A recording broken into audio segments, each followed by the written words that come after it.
नमस्कार।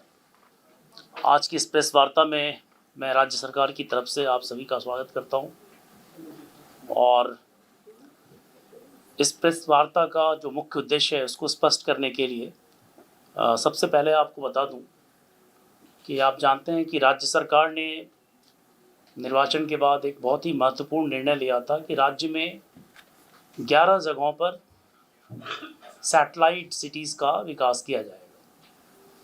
उस निर्णय की कड़ी में राज्य मंत्रिपरिषद ने अगला निर्णय लेते हुए उन 11 जगहों के जो सैटेलाइट टाउनशिप्स बसने वाले हैं उनके लिए स्थल का अनुमोदन किया और उसके साथ ही उन सैटेलाइट टाउन्स के दायरे में जो विशेष क्षेत्र आएंगे और कोर क्षेत्र आएंगे उनके लिए ज़मीन की खरीद बिक्री, हस्तांतरण, वहाँ पर भूमि विकास तथा कंस्ट्रक्शन को राज्य सरकार ने 31 मार्च 2027 और 4 टाउनशिप्स के लिए 30 जून 2027 तक रोक लगा रखी है।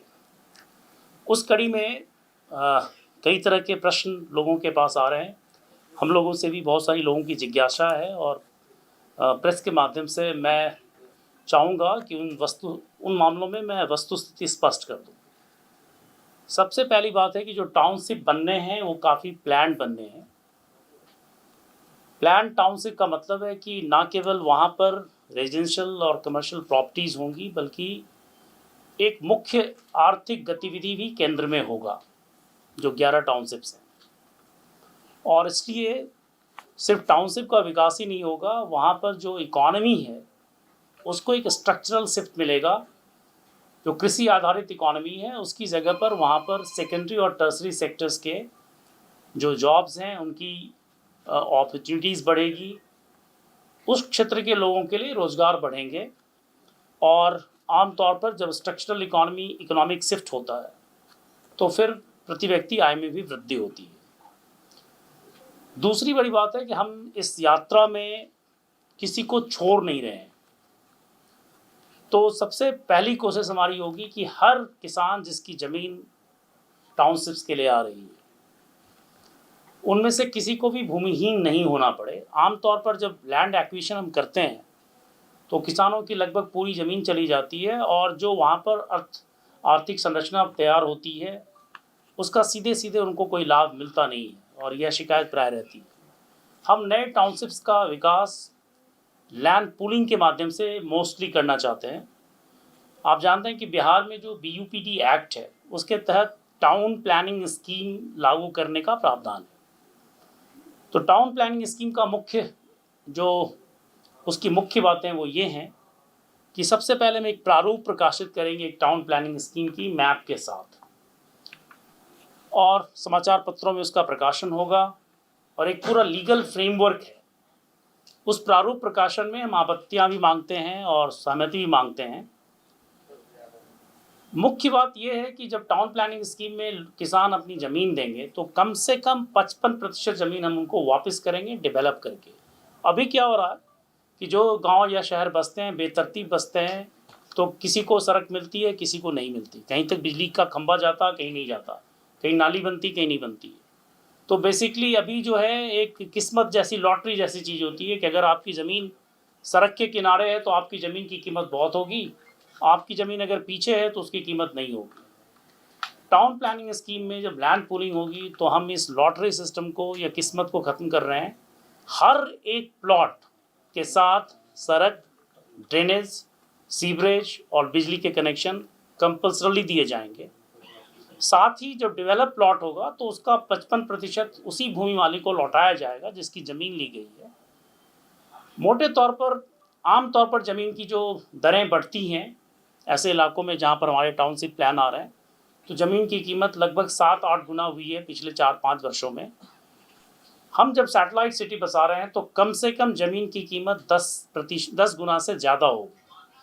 अगर आज किसी की ज़मीन 1 लाख रुपए की है और अगर हम लैंड एक्विजिशन में लेते हैं तो आमतौर पर 4 लाख रुपए उसको देते हैं। कुछ और भी उनके साथ सुविधाएं हैं बट जो लैंड एक्विजिशन के प्रोसीजर हैं उसके हिसाब से करीब 4 गुना देते हैं, तो 4 लाख रुपए के आसपास उनको हम देते हैं। और कुछ और भी सपोर्ट हैं जैसे कुछ अलाउंसेस वगैरह हैं वो देते हैं।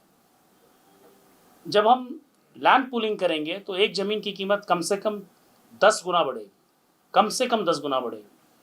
और जैसे पुनपुन जो सैटेलाइट सिटी हमारा पुनपुन के पास आने वाला है, उसकी कीमत में कम से कम 20 गुना इजाफा होगा। तो अगर 1 लाख की कोई ज़मीन है, आज हम लैंड एक्विजिशन में 4 लाख देंगे, तो अगर हम लैंड पूलिंग करते हैं तो ज़मीन की कीमत 10 लाख मान लेते हैं, तो 10 लाख में हम 55% वापस लौटाएंगे, तो 5.5 लाख रुपए का सीधा सीधा भुगतान किसानों को होगा, प्लस उनको वो लैंड मिलेगी जो डेवलप्ड है, वो क्षेत्र मिलेगा जहाँ ग्रीन एरिया है, जहाँ बिजनेस एरियाज़ हैं, जहाँ पर इकोनॉमिक एक्टिविटीज़ है, वो पूरा शहर प्लान उनको मिलेगा। तो पहली बात है कि जो किसान हैं उनको हम शेयर होल्डर्स बना रहे हैं इस डेवलपमेंट में, उनको हम वंचित नहीं करें, किसी को भी भूमिहीन हम नहीं करेंगे, नंबर 1। नंबर 2, जो भूमि का अप्रिसिएशन होगा उसका वो हक उनको मिलेगा। नंबर 3, हर प्लॉट रेगुलर साइज में होगा। प्लॉट को जब हम कंसोलिडेट करेंगे तो वहाँ पर बेहतर निर्माण हो पाएगा। साथ ही जो शहर बसेगा वहाँ park, playground, community centres, hospital, schools, ये हम मैंडेटली प्रोवाइड करेंगे। पूजा और उपासना के स्थल भी रहेंगे। और जो रोड और अदर कनेक्टिविटी के लिए लगभग 22% ज़मीन जाएगी, जाती ही है। जब भी कोई टाउन से बनाते हैं तो लगभग 22% ज़मीन जाती है। ग्रीन स्पेस, पब्लिक यूटिलिटीज़ के लिए लगभग 5% ज़मीन जाएगी। जो कुछ ऐसे भी लोग होंगे उस शहर में अभी जहाँ पर रह रहे हैं जिनकी आजीविका लैंड पर सीधे सीधे है, लेकिन लैंड के मालिक वो नहीं है, उनके लिए भी इकोनॉमिकली वीकर सेक्शंस हैं, उनके लिए भी थोड़ी वहाँ पर हम लोग गुंजाइश रख रहे हैं उनको मकान देने की। तो उनके लिए हमने 3% लैंड रखा है जो इकोनॉमिकली वीकर सेक्शंस को हम प्रोवाइड करेंगे जो इसी इलाके के हैं। और जो इंफ्रास्ट्रक्चर कॉस्ट हमारा लगेगा, जैसे हम सड़कें बनाएंगे, गलियाँ बनाएंगे, सीवरेज नेटवर्क लगाएंगे, STP लगाएंगे, वाटर ट्रीटमेंट प्लांट लगाएंगे, पानी पीने के पानी की जो व्यवस्था करेंगे, इलेक्ट्रिक ग्रिड हम जो स्थापित करेंगे, तो इसके लिए जो हमारी प्लानिंग अथॉरिटी होगी वो 15% लैंड रखेगी। इस प्रकार 100% लैंड का हिसाब हो रहा है। सबसे बड़ी बात ये होगी कि हर स्टेप पर ट्रांसपेरेंसी, पहले हम ड्राफ्ट पब्लिश करेंगे, ड्राफ्ट पर सहमति और ऑब्जेक्शंस लेंगे, एक मिनिमम नंबर में जब लैंड होल्डर्स तैयार होंगे तभी उस पर आगे हम बढ़ेंगे। और इसकी देखरेख करने के लिए जिला पदाधिकारी की अध्यक्षता में एक समिति है। इसमें एक लीगल फ्रेमवर्क है, एक ट्राइब्यूनल होगा। अगर उस किसी को किसी प्रकार का विवाद होता है या कोई शिकायत रह जाती है तो ट्राइब्यूनल है, उसके बाद अपील का सिस्टम है। तो ये पूरी की पूरी व्यवस्था लीगल फ्रेमवर्क में, ऐसा नहीं है कि हम कुछ भी करने जा रहे हैं और लोगों को पता नहीं हो। समाचार पत्रों में इसका पूरा प्रकाशन होगा, लैंड का डिटेल, लैंड देने वालों का डिटेल, सब कुछ होगा। जो हम इंफ्रास्ट्रक्चर बनाएंगे उसमें उनका समूह का जो भूमि धारक होंगे उनका समूह हम बनाएंगे और उनके साथ बैठकर हम प्लान करेंगे कि किस तरह से वहाँ पर इंफ्रास्ट्रक्चर डेवलप हो। तो ये बुनियादी तौर पर हमारी लैंड पूलिंग का मॉडल है। दूसरा मॉडल है कि अगर किसी के पास ज़मीन कम हो या लैंड पूलिंग में हमारा साथ नहीं देना चाहते हैं तो वैसी सूरत में हम उनके साथ निगोशिएटेड परचेज करेंगे। उनके साथ आपसी बातचीत से हम बाजार दर पर उनको जो मूल्य है ज़मीन की वो देंगे और प्लस इंसेंटिव में उनको हम लोग TDR देंगे, ट्रांसफ़र ऑफ डेवलपमेंट राइट्स बोलते हैं। उनकी जितनी ज़मीन जाएगी इंफ्रास्ट्रक्चर में या किसी पब्लिक फंक्शन के लिए, उतनी ज़मीन के मूल्य के बराबर उनको हम ट्रांसफ़र ऑफ डेवलपमेंट राइट्स देंगे।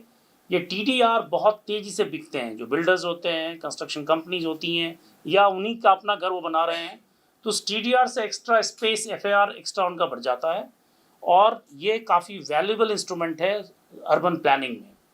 तो हम उनको शेयर जो ट्रेडेबल TDR देंगे, ट्रांसफर डेवलपमेंट राइट्स, ताकि उनको फिर जो भूमि एक्विजिशन में 4 गुना मिलता है उससे ज़्यादा उनको मिले। हमारी कोशिश होगी कि किसी भी भूमि धारक को कम से कम उनकी ज़मीन जो हम ले रहे हैं उसका 5 गुना और भू अर्जन की तुलना में ज़्यादा ये उनको उपलब्ध हो और हमारे पूरे हिस्से में वो साथ रहें।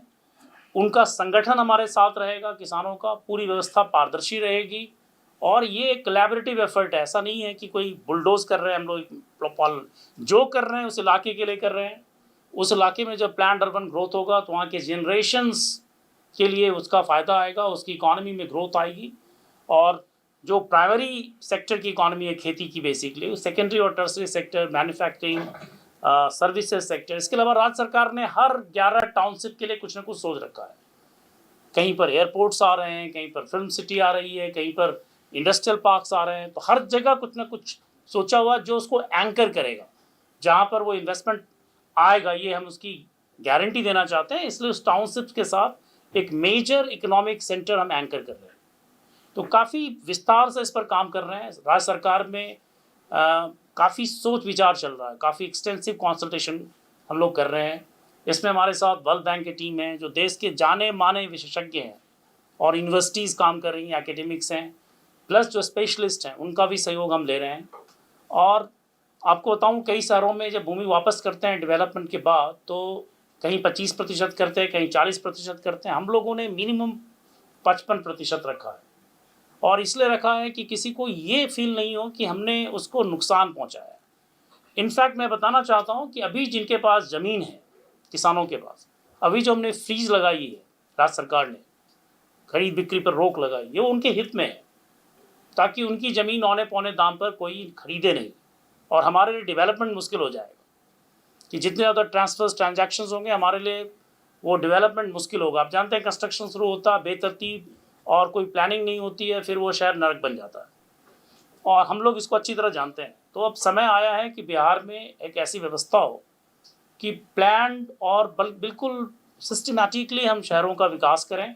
जो टाउनशिप्स में आएँ उनके साथ इकोनॉमिक एंकरिंग हो, ताकि वहाँ रोजगार सृजन हो, और जो आर्थिक अर्थव्यवस्था है, वहाँ की जो स्थानीय अर्थव्यवस्था है, उस अर्थव्यवस्था को बल मिले। तो इस पूरी बुनियादी सोच के साथ ये आई है, और काफ़ी सोच विचार कर हम लोग इसमें कदम बढ़ा रहे हैं। राज्य सरकार की तरफ से मैं आश्वस्त करूँगा कि इसमें पूरी ट्रांसपेरेंसी होगी, फेयरनेस होगा, किसी प्रकार की इंजस्टिस किसी साथ नहीं होगी।